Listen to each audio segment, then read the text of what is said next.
Info news update. ধর্মনগরের প্রসেনজিতের মৃত্যু মামলার অভিযুক্তদের ৩০শে ডিসেম্বর পর্যন্ত জেল হাজতে পাঠানো হয়েছে। সরকারি আইনজীবী জানিয়েছেন, পুলিশ চাইলে জেলেই তাদের জিজ্ঞাসাবাদ করতে পারবে। Biswajit Das, APP in charge, north Tripura Dharmanagar.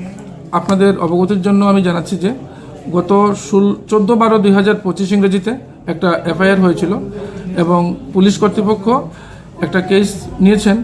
কেসটার number হচ্ছে 122 ধর্মনগর 2025। পুলিশ এখানে 4টি ধারায় মামলা নিয়েছেন। 329-4, 115-2, 103-2 এবং 3-5 ভারতীয় ন্যায় সংহিতা।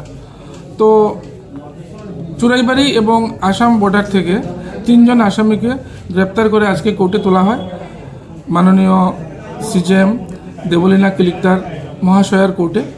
এবং 3 জন আসামির নাম হলো সঙ্গীতা ভট্টাচার্য, সুস্মিতা ভট্টাচার্য এবং সৌরভ ভট্টাচার্য।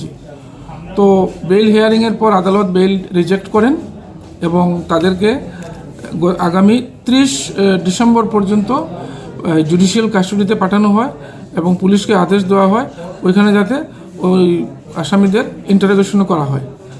এই হলো আজকে আমার সংক্ষিপ্ত বক্তব্য এই কেসের ব্যাপারে।